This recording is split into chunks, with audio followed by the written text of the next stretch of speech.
Claim reject और उसके protocols, rules, regulations पर बातचीत हम कर रहे हैं। बॉम्बे हाई कोर्ट के इस फैसले को क्या इंश्योरेंस कंज्यूमर्स के अधिकारों के लिए एक लैंडमार्क जजमेंट माना जा सकता है, नीलेश जी? नहीं, मुझे नहीं लगता। वजह यह है कि वैसे भी इंश्योरेंस कंपनीज सिर्फ क्लेम डिलेड सबमिट किया इसलिए बहुत रेयरली क्लेम रिजेक्ट करती है।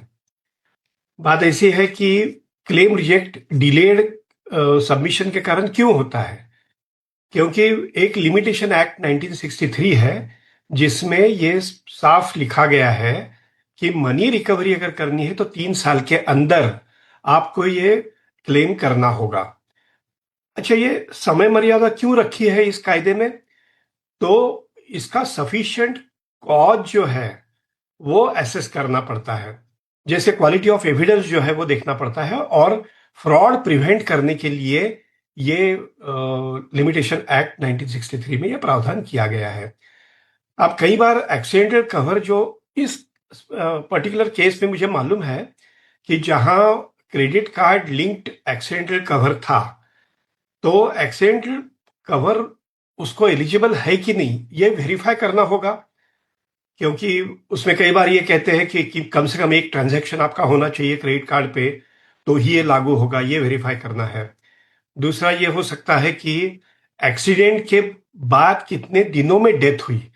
जनरली 90 दिन के अंदर अगर डेथ हुई तो उसे एक्सीडेंटल डेथ माना जाता है, क्योंकि प्रॉक्सिमिटी ऑफ कॉज जो कहते हैं कि सफिशिएंट कॉज क्या है, तो ये एक्सीडेंटल, तो ये वेरीफाई करना होता है। अगर 6-7 साल बाद अगर कोई क्लेम करे और ये एविडेंस जो है वो नहीं मिल पाएगा, समझो बैंक को या इंश्योरेंस कंपनी को, तो कायदे के मुताबिक भी 3 साल के बाद मनी रिकवरी करना अलाउड नहीं है।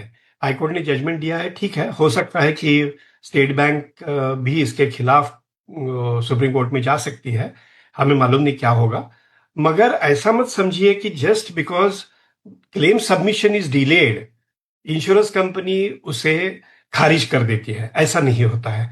ऑन द कॉन्ट्री, इंश्योरेंस कंपनी का काम ही है क्लेम सेटल करना, मगर कॉज शुड बी सफिशिएंट, यानी एक्सेप्टेबल कॉज होना चाहिए। जैसे मैं आपको एक उदाहरण देता हूं।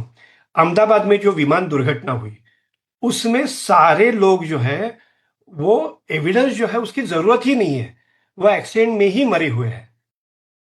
मगर समझो रोड एक्सीडेंट में कोई गुजर गया है और उसका क्लेम अगर 6 साल बाद कोई सबमिट करता है, तो उसके एविडेंस जो है वो प्रूव करना या साबित करना बोलो बड़ा मुश्किल होता है।